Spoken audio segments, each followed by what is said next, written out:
In today's video, the rise, fall, and lasting legacy of the group theater.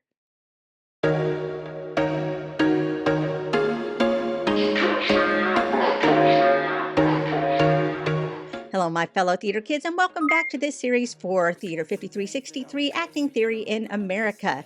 This week, we're going to be taking a look at the group theater, but before we get started, let's get our source on. Our first source is an article about the group theater written by Bertold Wertel. That is going to be an archival copy. Link down in the description if you would like to see the article for yourself. And secondly, we are, as usual, going to be using our book, The Great Acting Teachers and Their Methods by Richard Brestoff. We'll be taking a look at Chapter 4 about the American Revolution. Now that we've got our sources, curtain up and let's get started.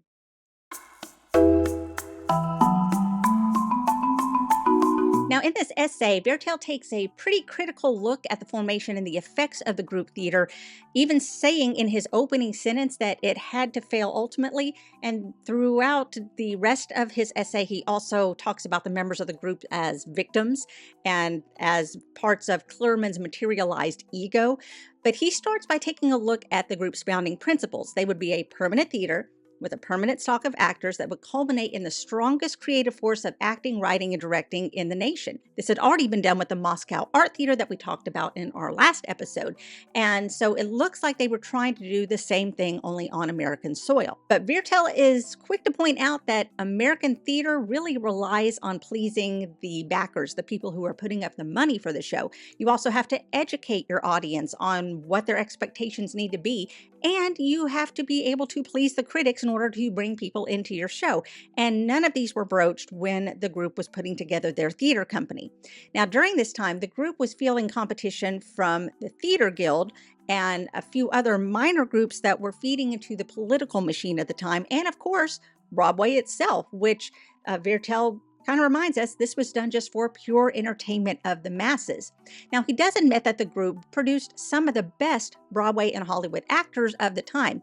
And in fact, many of the members of the group left the group and became teachers themselves and passed their techniques down to the next generation, which obviously worked, or we would not be here talking about it right now. But he seems to be pretty harsh in his overall attitude towards group founder Clurman.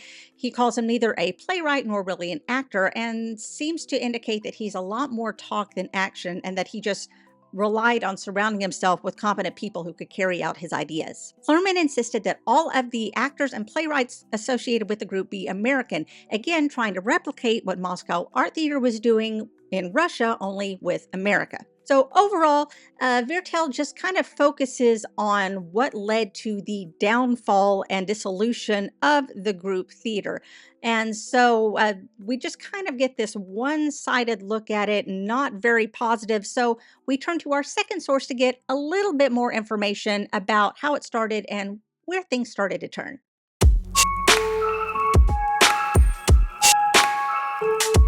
This chapter begins in the early 1920s when the Moscow Art Theater set sail for America to perform on tour, and this would change the way that Americans produce theater.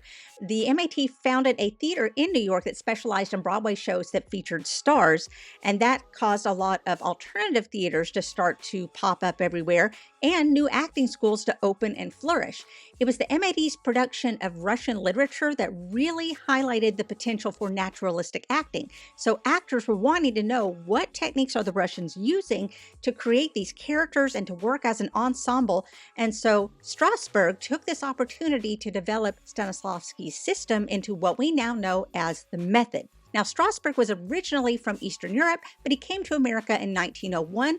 He was known as a dedicated student and actor. He signed up for Boleslavsky's lab theater. They taught different aspects of the system there, did a lot of exercises and scene work. They worked on movement and voice, but the greatest emphasis was on concentration and relaxation, which Strasberg would also use later in the method.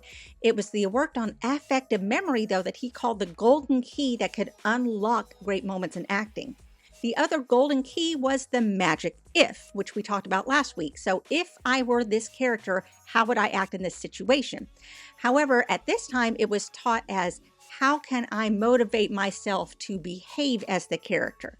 So this was a big takeaway for me that I'll talk a little bit more about in a little while. Training at the lab was meant to last 2 years. Your second year was going to be an intense analysis of plays and the actor's approach to his role using that analysis. But Strasberg decided he was going to leave after the first year, so we're never going to know how his technique would have evolved if he had had that extra year of training. But after training at the lab, American actors were wanting to create Stanislavski's system, but with an American accent.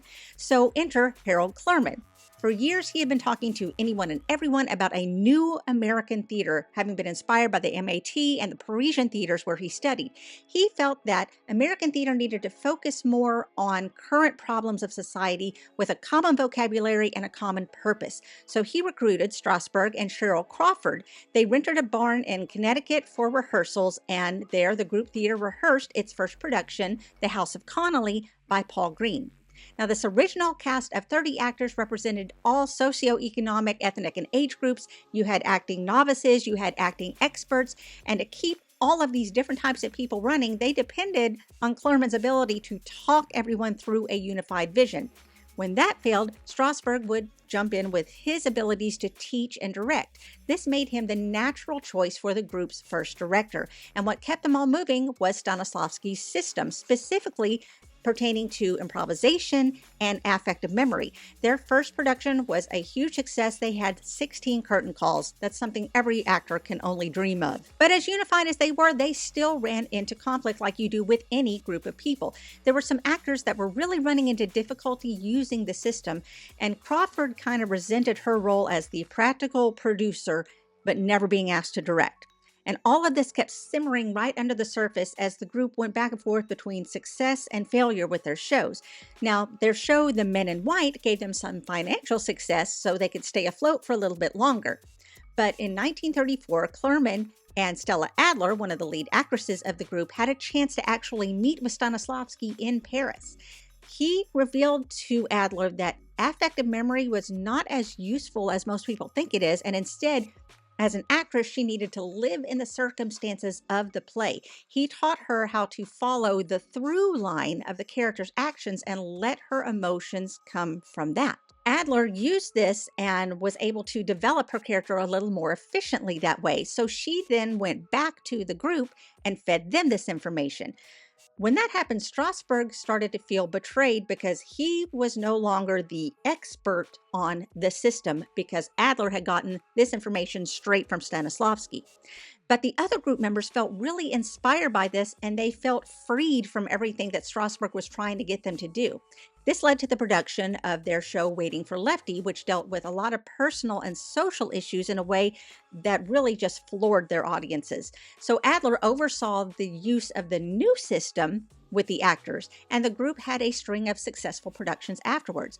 But by 1939, Crawford had had it, so she left. Strasberg still wanted to develop his version of the system and become the method, so he had left. And then by 1941, the actors weren't feeling challenged by what they were doing anymore, and so the group just naturally disbanded, and the members went on to find various successes in Hollywood and on Broadway.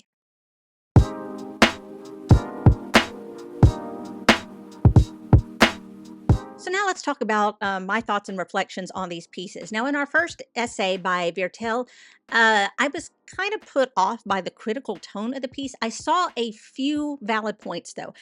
For instance, the over insistence on over developing the naturalistic style might have worked well with the Moscow Art Theater, but I don't think that would attract the typical American theater goer. I think that other actors would appreciate that, but actors are not the ones buying tickets to see these shows. You need something that's going to be appealing to the natural public. So you would have to educate the general public who mainly just want to spend their dollars to be entertained. And by the time the group dissolved, there was more of a move towards symbolism, so the focus on naturalism would have gone not really appreciated by an audience who was evolving to see symbolism. Clurman even himself said that they wouldn't be able to finance a more well-known classical play without spending the money to cast a star to bring in ticket sales, which goes against everything that they were trying to do in just trying to develop all of this cast of 30 actors and not have to rely on star power. So, and a lot of stars would not want to come in and do the work that the group was doing. They were cast by invitation. They would have to do intense study for weeks at a time in complete isolation. And a lot of actors are not really willing to drop everything and come do that, even if they are being paid to do so. Well, that being said, I think that Viertel was focusing mostly on the failures of the group. I tend to be more of an idealist. It would have been nice to see him talk more about the successes of the group, and rather than focus on every single through line that led to the dissolution. I needed a more balanced feel to the piece. It just felt like he had an axe to grind with Harold Clurman, and that kind of painted the whole essay that color. Clurman took a big chance in trying to change the American stage, and a lot of what he accomplished lives on, even if the group didn't. Looking at the reading from the great acting teachers and their methods, what I took away from it was, first of all, I loved the talk about the magic if being the golden key, and that it had sort of evolved by the time Strasberg was teaching it. It's not how am I going to act as the character? It's how can I motivate myself to behave as the character? There's this clear layer between self and character that exists, but we don't really think about. And you can use any method that you seem necessary to get yourself to that emotional place. It doesn't have to be in the world of the character. Just use what you have experienced to create that emotional connection. Another aha moment for me was seeing that Stella Adler herself was struggling using the method. I really could relate to some of the problems she was having of knowing that there's an emotional moment coming in the show. And so you're focusing on getting to that emotion and not on the overall flow of the scene. And Stanislavski would tell me, just like he told her, that communion was where I needed to shift my focus, that I need to be present in that moment with the actors and use anything that I can to get me to that emotion while not losing the focus in the scene. So that was a great moment, seeing that a great actress like Stella Adler was also struggling with that as well. And my final takeaway just from everything is that it's obvious there is no one approach to acting. You have the system, you have the method. They all went through revisions and fine tuning. And even now, we're taught those methods, but taught to take what you need and leave what you don't, because acting is a living, breathing art, and you can't distill it into just one checklist of I'm doing this, this, and this. And I think Stella Adler really realized that after talking to Stanislavski, and she helped the group use that to produce some of the most realistic and moving acting of the era. So there you go. There's the reading and my thoughts on it. I hope you found this informational or educational or helpful. So why don't you let me know about it down in the comments below. Stay tuned for the rest of this series, and I will see you next time. And scene.